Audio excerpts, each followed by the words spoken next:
നമസ്കാരം. പെൺമനസിന്റെ പുതിയൊരു അധ്യായത്തിലേക്ക് എല്ലാവർക്കും സ്വാഗതം.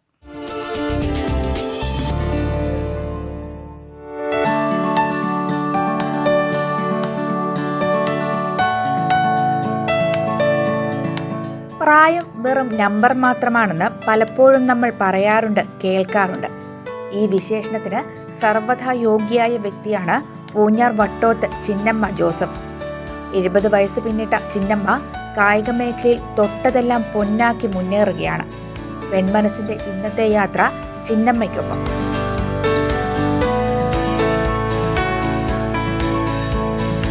ചിന്നമ്മ ചേച്ചി, പെൺമനസിലേക്ക് സ്വാഗതം. Thank you. Veterans athletic federation സംഘടിപ്പിച്ച ഒരു മത്സരത്തിൽ കൂടെയാണെന്ന് തോന്നുന്നു ചേച്ചിയെ കൂടുതലായിട്ട് അറിയാൻ തുടങ്ങിയത്. ആ മത്സരത്തിന്റെ ഒരു വിശേഷങ്ങളൊക്കെ ഒന്ന് പറഞ്ഞേ ആദ്യം.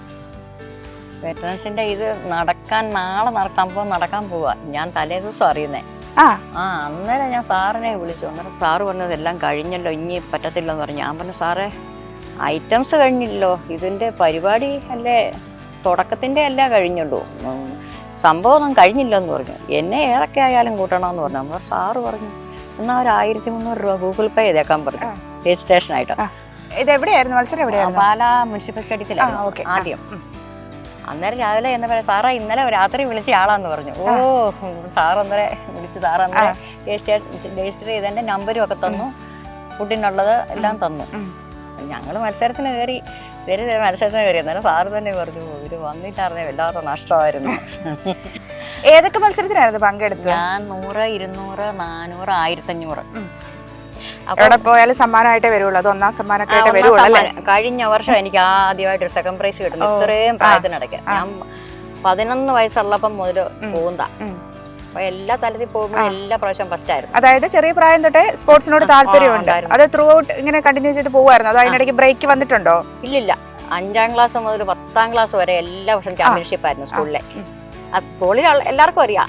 അപ്പൊ ഞാൻ ഈ നാഷണലിന് പോയി എനിക്ക് കിട്ടിക്കഴിഞ്ഞപ്പം കുഞ്ഞാറ്റിലുള്ള ഒരാൾ, തീക്കോയിലുള്ള ഒരാളോട് പറഞ്ഞു, നിങ്ങളുടെ നാട്ടുകാരത്തിൽ ഞങ്ങളുടെ കുഞ്ഞാറ്റി വന്നു, പുള്ളി ഇവിടെ മൈസൂർ പോയി നാഷണലിൽ പോയിട്ടും കിട്ടി. അന്നേരം അവര് പറഞ്ഞു, അത് പണ്ടേ നാഷണൽ അല്ലേ എന്ന് പറയാനൊന്നും ഇല്ല.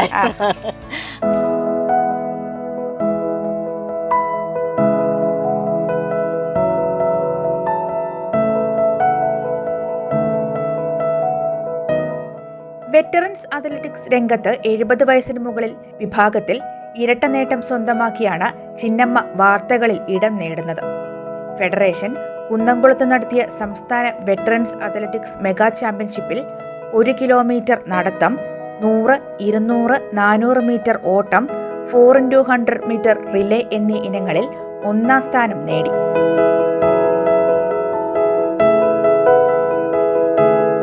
ചേച്ചി, മത്സരങ്ങൾക്കായിട്ടുള്ള ഒരു പ്രിപ്പറേഷൻ ഒക്കെ എങ്ങനെയായിരുന്നു? ട്രെയിനിങ് ഒക്കെ ഉണ്ടായിരുന്നോ? എവിടെ വെച്ചായിരുന്നു? എങ്ങനെയായിരുന്നു? ഇപ്പോഴത്തെ ഈ പയ്യാനത്തോട്ടം സ്കൂളിലെ ഹോളി സ്പിരിറ്റ് സ്കൂളിലെ ഇതിന്റെ പഠിപ്പിക്കുന്ന ഒരു സാറുണ്ടായിരുന്നു, പിള്ളേരുടെ കളിക്കുള്ള സാറിന്റെ പേര് ടെറിൻ സാറെന്നായിരുന്നു. സാറിനോട് പറഞ്ഞപ്പോൾ അതിനെന്റെ അമ്മച്ചി ഞാൻ എപ്പം വേണേലും വരാം, അറിഞ്ഞാച്ചാൽ മതി എന്ന് പറഞ്ഞു. അപ്പൊ സാറായിരുന്നു ഗുരു? സാറായിരുന്നു ഗുരു.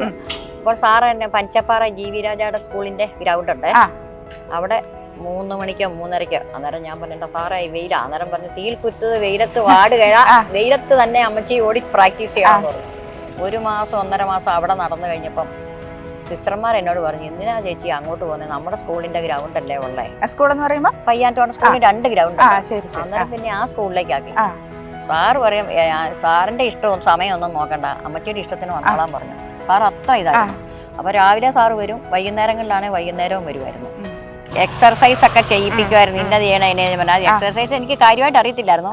ഇപ്പൊ നല്ലപോലെ യോഗ ഞാൻ ചെയ്യും അല്ലേ? മത്സരത്തിന് വേണ്ടിട്ട് മാത്രമാണോ ഇങ്ങനെ ചെയ്യുന്നത്, അതോ ദിവസവും ഇങ്ങനെ പ്രാക്ടീസ് കണ്ടിന്യൂ ആയിട്ട് ചെയ്യുന്നുണ്ട്? അത് കണ്ട് എന്റെ കൊച്ചുമക്കളെയും കൂടെ ഞാൻ കൊണ്ടുപോകും. 3 പേരെ 4 പേരെ ഉള്ളവരെ. അവർക്കൊക്കെ സ്പോർട്സിനോട് താല്പര്യമുണ്ടോ? 1-2 പേർക്കേ ഉള്ളൂ, എല്ലാത്തവർക്കും വലിയ താല്പര്യമില്ല. അതൊക്കെ പാട്ടുകാരൊക്കെയാണേ. അത് ശരി. ചേച്ചിക്ക് ഇപ്പം വിഷമമുണ്ടോ? ഇവരൊക്കെ പാട്ടുപാടി കലാമേഖലയോടാണ് താല്പര്യം, സ്പോർട്സിനോട് വേണ്ടത്ര താല്പര്യം ഇല്ല എന്നുള്ളത് എനിക്ക് ഇച്ചിട്ടുണ്ട്. നമ്മുടെ വിഷമമുണ്ട്. നമ്മളെ അനുകരിക്കാൻ പിള്ളേരും ഇല്ലല്ലോ ആ മേഖലയില്, പാരമ്പര്യം കാത്തു സൂക്ഷിക്കാനൊക്കെ അല്ലേ? അങ്ങനെ 70 വയസ്സിന് മുകളിൽ അങ്ങനെയൊന്നും പറയുന്നതിലൊന്നും ഒരു കാര്യമില്ല. ഇല്ല, സ്റ്റേറ്റിലാണേല് 4 എണ്ണത്തിന് കൂടാ. പിന്നെ അല്ലാതെ നാഷണൽ ലെവലിൽ പോകുമ്പോ 3 ഐറ്റം ആക്കി. ചേച്ചി, പിന്നെ ഫുഡൊക്കെ കൺട്രോൾ ചെയ്യുന്നുണ്ടോ? അതിന് ഡയറ്റ് അങ്ങനെ എന്തെങ്കിലും ഉണ്ടോ? അതൊക്കെ എങ്ങനെയാ? അതെ, എന്തൊക്കെയാ? ഞാൻ രാവിലെ നട്ട്സ് എല്ലാം കൂടെ കഴിക്കും എന്നും. അതെ, അത് മുന്തിരി ഉണ്ട്, കപ്പലണ്ടി ഉണ്ട്, ഈന്തപ്പഴം, ബദാം, പിന്നെ വാൽനട്ട്. വാൽനട്ട് മാത്രം 3 എണ്ണം എടുക്കും, ബാക്കിയെല്ലാം 5 എണ്ണം. വൈകുന്നേരം വെള്ളത്തിലിടും, രാവിലെ മിക്സിയിൽ അരക്കും. അരച്ച് ഞാൻ അങ്ങോട്ട് 1 ഗ്ലാസ് 1.5 ഗ്ലാസ് വേണം അത് കുടിക്കും. പിന്നെ ഒരു 10 മണി വരെ ഒരു കുഴപ്പമില്ല, വിശക്കല. അത് ശരി. ഇതിപ്പോ എന്നും അങ്ങനെ തന്നെയാണ്, മത്സരം വരുമ്പോഴൊന്നും അല്ല. മത്സരം വരുമ്പോഴാണ്, അന്നേരം 1 മാസം മുമ്പ് മുതലേ കഴിക്കും. അല്ലാത്തപ്പോ ഡയറ്റീഷ്യന്റെ അഡ്വൈസ് ആണോ അതോ ചേച്ചിയായിട്ട്? അല്ല, നേരത്തെ പോലെ ഉണ്ട്. പക്ഷെ പണ്ട് പോലെ ഞാൻ ഈ അണ്ടിപ്പരിപ്പ് ഇഷ്ടം പോലെ കഴിക്കും. എന്റെ വീട്ടിൽ കപ്പിലാന്തോട്ടം ഉണ്ടായിരുന്നു.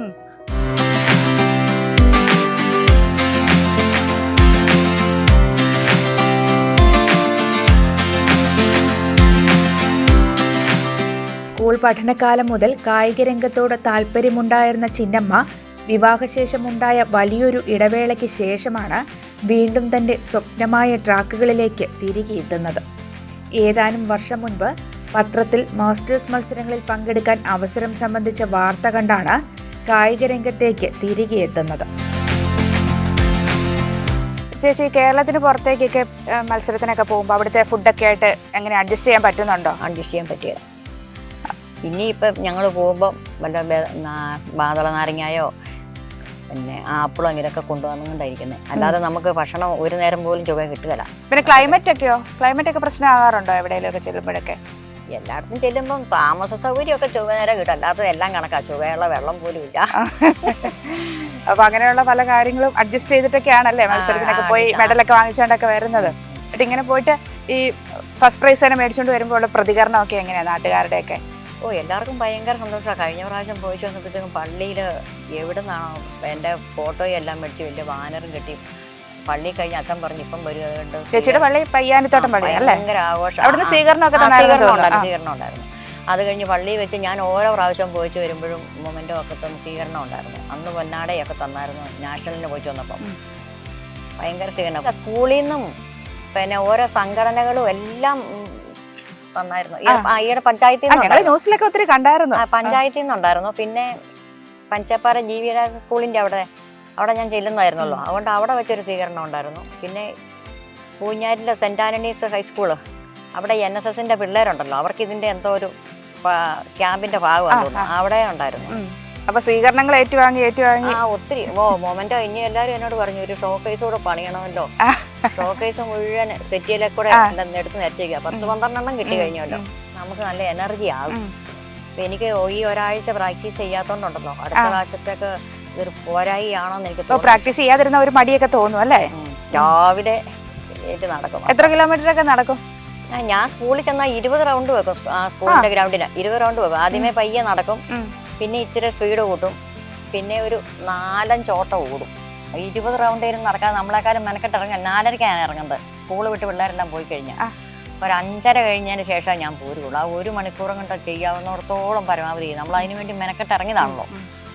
പിന്നെ പിന്നെ മിറ്റത്തോട് നടക്കും. ഞാൻ വീട് കയറ്റത്താല ഇച്ചിരിക്കുന്നതേ, അതുകൊണ്ട് ഞാനൊരു 7 തവണയിലും ആ നടപ്പിന്റെ ഗുണം കിട്ടുന്നതിനേക്കാളും കൂടുതൽ കിട്ടും. ഞാൻ 7 തവണ കയറി സ്റ്റെപ്പ് കയറണം. പിന്നെ ചേച്ചി റിലേ മത്സരത്തിൽ പങ്കെടുത്തിട്ടുണ്ട്, ഓട്ടം ഉണ്ട്, നടത്തം ഉണ്ട്. ഇതിൽ ഏതിനോടാ ചേച്ചിക്ക് കൂടുതൽ താല്പര്യം? ഏറ്റവും നമുക്ക് സന്തോഷം കിട്ടുന്നത് റിലേ ആണ്. 6-7 ടീം ഉണ്ടെന്നുണ്ടെങ്കിൽ 6 പേരല്ലേ ഓടുന്നേ. പിന്നെ അടുത്ത ആളുടെ കൊടുക്കുന്നത് അന്നത്തേക്ക് നമുക്ക് ഭയങ്കര സ്പീഡിൽ നമ്മൾ ചെയ്യാവുന്നതിന്റെ പരമാവധി എനർജി അവർക്ക് നമ്മൾ കൈയടിച്ചു അവരെ പ്രോത്സാഹിപ്പിക്കും. ഏറ്റവും ഇഷ്ടം അതാ. ഞാൻ അങ്ങനെ ചോദിച്ചു, പലരോടും ചോദിച്ചു, പക്ഷെ എല്ലാവർക്കും ഏറ്റവും ഇഷ്ടം റിലേ തന്നെയാണ്. അതെന്തായിരിക്കും അത് ആവേശത്തോടെ നമ്മൾ ഒരാളെ 2 പേരോ അല്ലല്ലോ 6 പേരല്ലേ 7 പേരല്ലേ ഓടുന്നേ. അവര് കൊടുന്ന് ഇവരുടെ കൊടുത്ത് മത്സരിക്കാനുള്ള ആൾക്കാരുടെ എണ്ണം കൂടുമ്പോ ആവേശം കൂടും. പക്ഷെ നമുക്ക് എത്ര പേര് നമ്മുടെ കൂടത്തിൽ മത്സരിക്കാനുണ്ടോ നമുക്ക് അന്നേരം ആവേശം കൂടുക. നമുക്ക് 2-4 പേരുടെ കൂടി മത്സരിച്ച് കിട്ടുന്നതെന്ന് പറഞ്ഞാൽ ഒരു സമ്മാനമല്ല. അത് ശരി. എത്ര പേര് നമ്മുടെ കൂട്ടത്തിലുണ്ട്, ഒരു 20 പേരുണ്ടെങ്കിലും ചിലപ്പോൾ ഒന്നിച്ചങ്ങ് നിർത്തും. 400 മീറ്ററിനോ 200 മീറ്ററിനൊക്കെയാണ്. അപ്പൊ അതാണ് മത്സരം.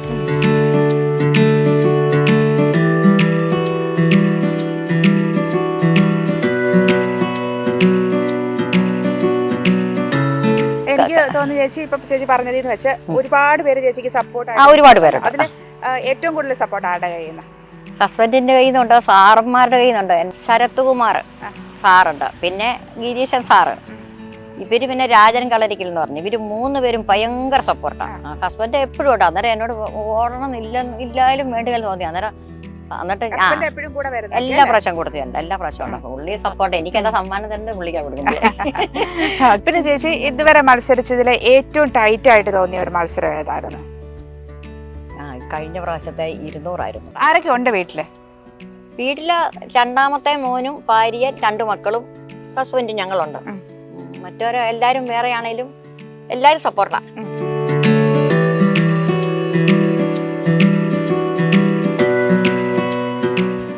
ചേച്ചി ഇനി ഭാവി പരിപാടികളൊക്കെ എന്താ?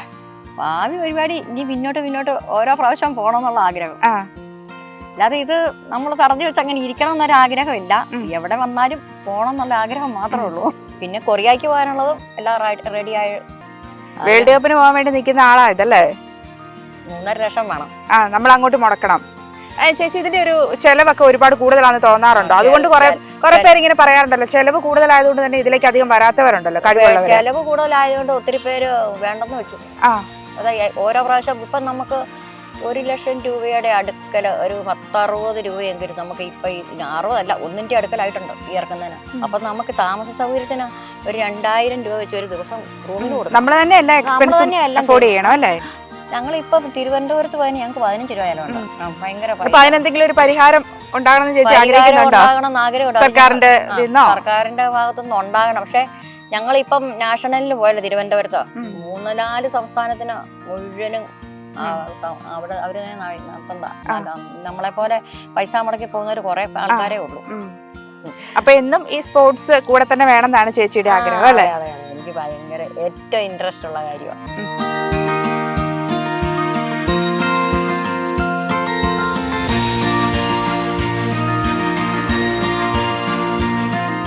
കായിക മത്സരങ്ങളിൽ പങ്കെടുക്കുന്നതിന് അവരവർ തന്നെ കണ്ടെത്തേണ്ടി വരുന്ന ഭീമമായ തുക ഈ രംഗത്ത് കടന്നു വരാൻ ആഗ്രഹിക്കുന്ന പലർക്കും തടസ്സമാകുന്നുണ്ടെന്ന് ചിന്നമ്മ പറയുന്നു.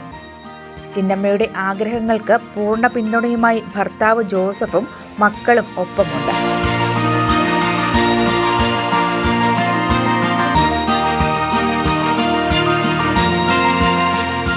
അപ്പോൾ ഇനി പോകാനിരിക്കുന്ന മത്സരങ്ങൾക്കും ഫസ്റ്റ് അടിച്ചിട്ട് വരാൻ ചേച്ചിക്ക് പറ്റട്ടെ എന്ന് ഞങ്ങൾ ആശംസിക്കുന്നു കേട്ടോ.